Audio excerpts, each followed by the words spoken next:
שלום לכולם, צהריים טובים. ברוכים הבאים לבריכת הצבים שלנו כאן בפארק ולהאכלה שלהם. אני נעמה ואני מדריכה כאן בפארק, ואיתנו היום נמצאים המאכילים המופלאים שלנו, צור ויונתן וגם שירי מצוות הצוללים. הם יאכילו כאן את כל הצבים החמודים שלנו. את ההדרכה אני הולכת לתרגם גם לאנגלית, אז רק בבקשה מעט סבלנות כשאני אתרגם, תודה. Hello everyone and welcome to the Sea Turtle School. My name is Naama and I am guide here in the park, and with us is our lovely feeders today, Tzur and Yonatan, and Shiri from the diver team. טוב, אז בואו נתחיל ונכיר כאן את החברים שלנו בבריכה. יש לנו כאן שני סוגים של צבי ים. הסוג הראשון זה צבי הים הירוקים. אלה הצבים הגדולים יותר שאתם רואים כאן מתאספים להם. יש להם ראש מעוגל ושריון מעוגל. הצבים האלה הם צמחוניים, ובטבע הם ניזונים בעצות ועשבי ים, אבל כאן אנחנו נאכיל אותם בחסה, שזה תחליף מעולה לעצות. אף על פי הדיאטה היחסית קלה שלהם, הצבים האלה יכולים להגיע למשקל המדהים של 300 קילוגרם ולחיות 120 שנה ואפילו יותר. הסוג השני שיש לנו כאן אלה צבי ים קרניים. אלה הצבים הקטנים יותר עם הראש המחודד, קרני כזה כמו קרן ושריון מחודד. הנה כאן. הצבים האלה הם טורפים. בטבע הם ניזונים מאלמוגים רכים, ספוגים, והמאכל האהוב עליהם ביותר בעולם, ובכלל שתדעו לכם על כל צבי הים בעולם, היא לא אחרת מאשר המדוזה. הצבים האלה יכולים להגיע למשקל של 100 קילוגרם ולחיות בין 80 ל-90 שנה. So here in the sea turtle school, we have two different species of turtles. The larger turtles, the green sea turtles, with rounded heads and rounded shells. They are vegetarian, and in nature they feed on algae and seaweed, but here we feed them lettuce, since this is an excellent substitute. The green sea turtles can reach the amazing weight of 300 kilograms and live for over 120 years.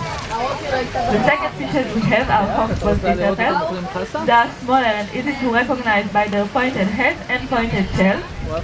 They are predators, and in nature they feed on soft corals, sponges, and their favorite food is the jellyfish. Here too we'll feed them with different types of fish. The foxglove sea turtles can reach a weight of 100 kilograms and live between 80 to 90 years.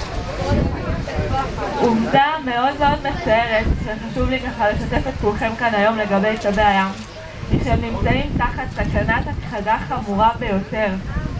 יש לכך כל מיני סיבות, אבל הסיבה המשמעותית ביותר שנוגעת לכל אחד ואחד כאן היא אנחנו וההשפעה שאנחנו משאירים אחרינו בחופים. שקית ניילון פשוטה שנשארת על החוף ולא דאגנו ככה לשים אותה ישר בשקית השפעה, או שבמקרה מישהו ככה יתעצל לזרוק אותה לפח, בקלות רבה מאוד מגיעה אל הים, ממש ברוח התחילה ביותר. ושם במים, בשביל הדגים הסלימים האלה זה נראה כמו מדוזה, הם לא מבחינים בהבדל, והם אוכלים כמויות אדירות של פסולת, של פלסטיק, מה שבכלל ממש לא בריא להם. בעצם חוסם להם את המים וגורם להם למוות איטי ומייסר מהרעבה. ולכן אני אנצל כאן את ההזדמנות ואני אבקש מכולכם בפעם הבאה שאתם מבלים בחוף, בבקשה לאסוף את האשפה שמסביבכם, גם מה שלא שייך לכם. זה לא מאמץ כזה גדול, עם קצת אכפתיות תדעו שהצלתם בעלי חיים ימיים רבים ומדהימים כמו הצבים היפים האלה כאן, כמו דולפינים, כמו קרישים, בכלל את כל שונית האלמוגים. זה בידיים שלנו.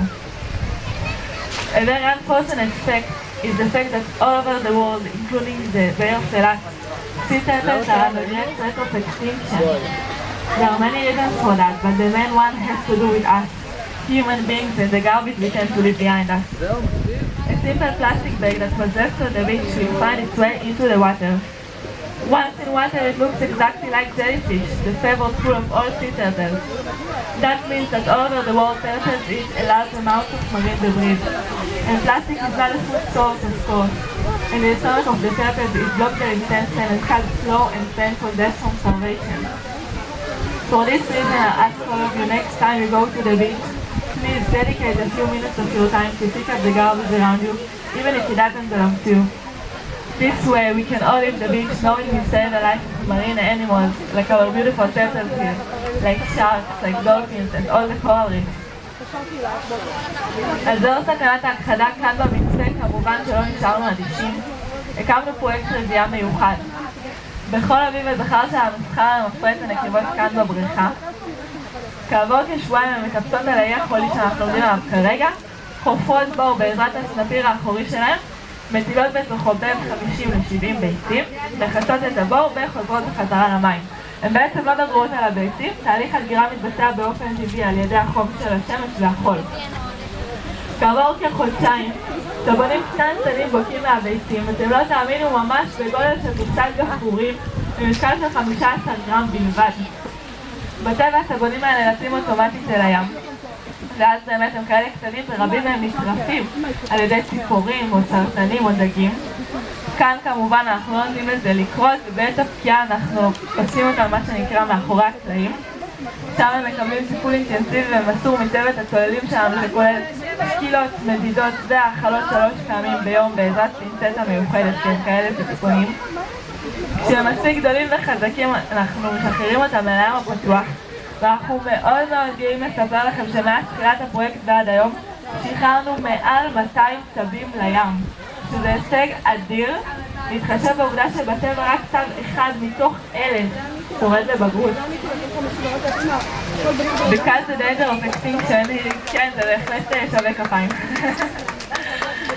Because the danger of extinction here in the park, we decided to start a breeding project which works quite simply.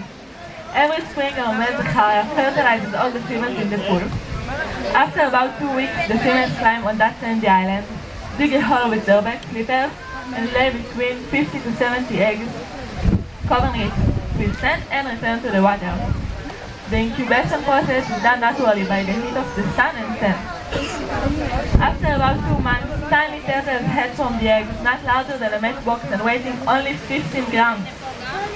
In the wild, these turtles will run directly to the sea, and many of them will be eaten by different predators like seabirds, crabs and fish.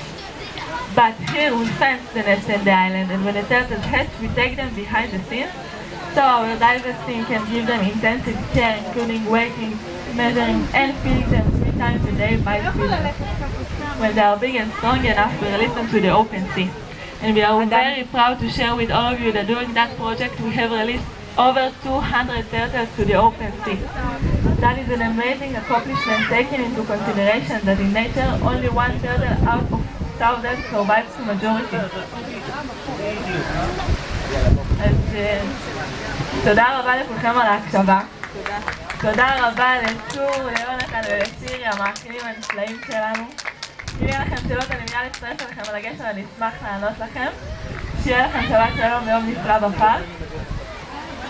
So thank you everyone for listening. If you have any questions, I'll join you on a bridge in a moment. Thanks to our lovely leaders, Sur, Shiri and Jonathan, and have a wonderful day. תראי לנו את יונתן הצב.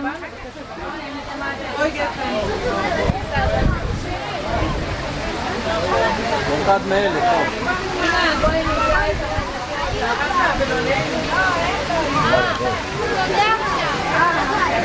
אני רוצה.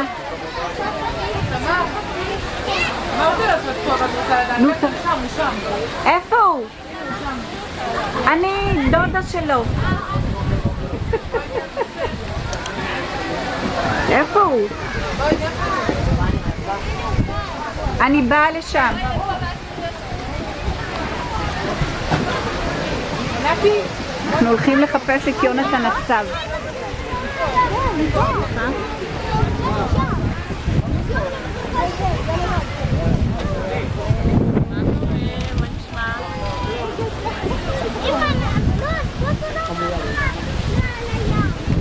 איפה יונתן הצב?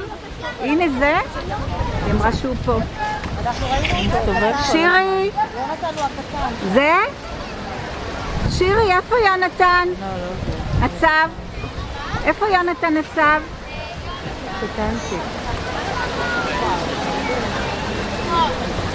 טוב, נלך לשם.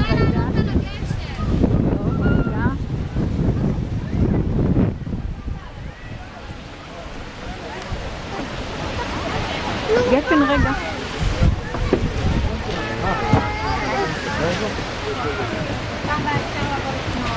איפה יונתן? הנה פה. את רואה את זה שלא הגדול, את רואה ליד הצהוב יש אחד בין 5.5, הקטן יותר? אז זה. זה. הנה יונתן שהוא בן 5.5, נכון? והוא אוכל עכשיו את מה שיונתן הביא לו. איזה יופי. תודה שירי.